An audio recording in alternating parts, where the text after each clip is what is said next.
இஸ்லாத்துக்கும் சம்மந்தமே இல்லை. இன்னும் சொல்ல போனா நீ குடியில மௌத்தா போயிட்டா கூட உனக்கு ஜனாதா தொழுகளும் கிடையாது. தெரியுங்களா? குடியில மௌத்தா போனா நேரடி நரகம் தான், சுவனம் கூட கிடையாது, கேள்விகளும் கூட கிடையாது. இந்த அளவுக்கு வலுவான சட்டங்கள் இஸ்லாத்துல சொல்லப்பட்டிருக்கு. இதை எதையாவது இந்த சமூகம் உள்வாங்குதா? எதையும் கிடையாது.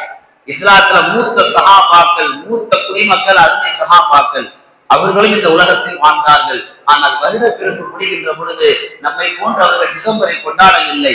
கைப்பிறந்தால் வழிபிறக்கும் என்ற அடிப்படையில் யாரும் தமிழ் புத்தாண்டை சஹாபா பெருமக்கள் கொண்டாடவில்லை. அந்த சஹாபாக்களே வருடத்தில் 12 மாதங்கள் இருக்கல்லவா, முஹர்ரம் சொல்லிட்டு இஸ்லாத்துல ஃபர்ஸ்ட் மாதம் ஸ்டார்ட் ஆகும். அந்த முஹர்ரத்தை கூட சஹாபாக்கள் கொண்டாடுற. நீங்க புத்தாண்டு கொண்டாடுறதுதான் ஹராம்ன்றீங்க, தமிழ் புத்தாண்டு கொண்டாடுறது ஹராம்ன்றீங்க, முஹர்ரம் கொண்டாடுறது என்னங்க ஹராம்? ஒரு கேள்வியை உள்ள கொண்டு வரலாம். ஆனா சஹாபாக்கள் இஸ்லாமிய 12 மாதங்கள முதல் மாதம் முஹர்ரம் இஸ்லாமிய மாதம் தானே, இஸ்லாத்துக்கு சம்மதமானது தானே, அந்த முதல் முஹர்ரத்தை கூட சஹாபாக்கள் கொண்டாடல. இஸ்லாம் கொண்டாட சொல்லவும் இல்லை. ஆனா அதே மாதத்துல 9, 10 ஆஷுராவுடைய நோன்பு இருக்கு பாருங்க, அததான் இஸ்லாம் கொண்டாட சொல்லுது. நீங்க நல்லா கவனிக்கணும். 12 மாதங்கள்ல முஹர்ரத்தை இஸ்லாம் ஓர கட்டுது. நீ தொடாத, முஹர்ரத்தை கொண்டாடாத. ஆனா முஹர்ரத்தில் இருக்கிற 9, 10 கொண்டாடுறது அதுதான் சுன்னத். முஹர்ரத்தை கொண்டாடுவதில் சுன்னத். முஹர்ரம் மாதத்திற்கு இந்த சட்டம் என்றால் இஸ்லாமிய மார்க்கத்துல புத்தாண்டை எந்த இடத்துல கொண்டு போய் வைக்கிறது? குப்பையில தான் வைக்கணும், சாக்கடையில தான் வைக்கணும். ஆனா இன்னைக்கு இந்த சமூகம் இதை தூக்கி தலையில வைத்துக் கொண்டு இதுதான் எங்களுக்கு சிறப்புக்குரிய நாள், இதுதான் எங்களுக்கு சிறப்புக்குரிய அமல் என்று பெரியவர்கள் அல்ல, குடும்பத்தில் உள்ள வாலிபர்களும் யுவதிகளும். ஒரு காலத்துல வாலிபர்கள் மட்டும் கெட்டு போயிட்டு இருந்தாங்க. இன்னைக்கு என்ன செய்யறாங்க? அண்ணன் போறான், கூட தங்கச்சி நீயும் போ, பத்திரமா போயிட்டு வந்துருவ. அம்மாவே அனுப்பி வைக்கிறாங்க. மகனுடைய கருப்பு சூறையாடுவது யாருக்குங்க தெரியும்? அந்த கும்பல்ல என்ன நடக்கும், ஏது நடக்குது எல்லாத்தையும் பார்த்துட்டு இருக்க முடியுமா?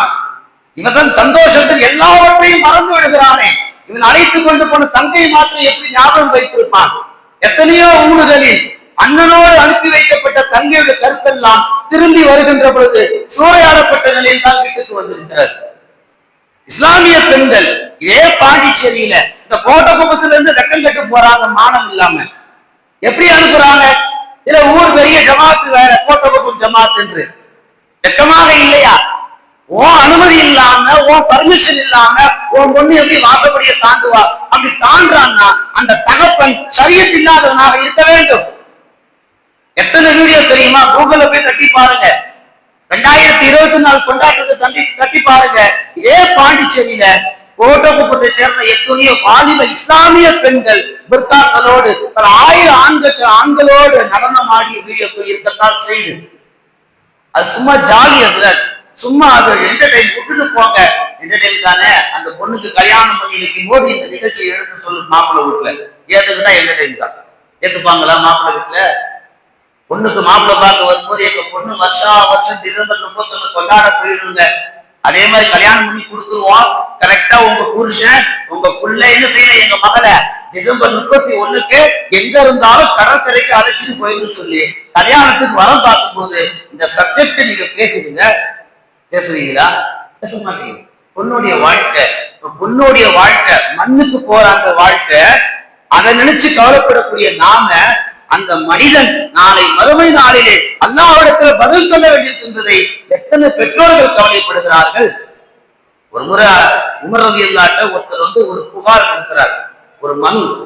அந்த மனுல என்ன எழுதப்பட்டிருந்ததுன்னா, ரசூலுல்லாஹ்வுடைய காலத்துக்கு முன்னால அரபியருக்கு ஒரு பழக்கம் இருந்துச்சு, ஹிஜ்ரிலாம் தொடங்கல. அப்ப அவங்க மாதத்தை எப்படி கணக்கிடுவாங்கன்னா, ஷாபான்னா இது ஷாபான் ஆண்டு, இந்த ஆண்டு ஷாபான் ஆண்டு, கடந்த ஷாபான் ஆண்டு, இப்படிதான் கணக்கு வைப்பாங்க. அப்ப அந்த புகார் மனுல ஒரு லெட்டர்ல எழுதப்பட்டிருக்கு, உமருக்கு வருது. உமர் அவர்களே, என்கிட்ட இன்னார் இவ்வளவு கடன் வாங்கியிருந்தால் போன ஷாபான்ல வாங்கினால் இன்னும் தரவே இல்லை அப்படி ஒரு புகார். உமர் இல்ல கடிதத்தை படிச்சு பார்த்துட்டு, ஹிஜ்ரிலாம் இல்லையே, இது எந்த ஷாபான்னு கேட்டாங்க. போன வருஷம் இப்படிதான் கேட்டாங்க, போன வருஷம் ஷாபானா இல்ல இந்த வருஷம் ஷாபானா இல்ல அடுத்த வருஷம் வர்ற ஷாபானா? மாதத்தை மட்டும் ஆண்டு கணக்கா வச்சுப்பாங்க. ஹிஜ்ரிலாம் தொடங்கப்படல.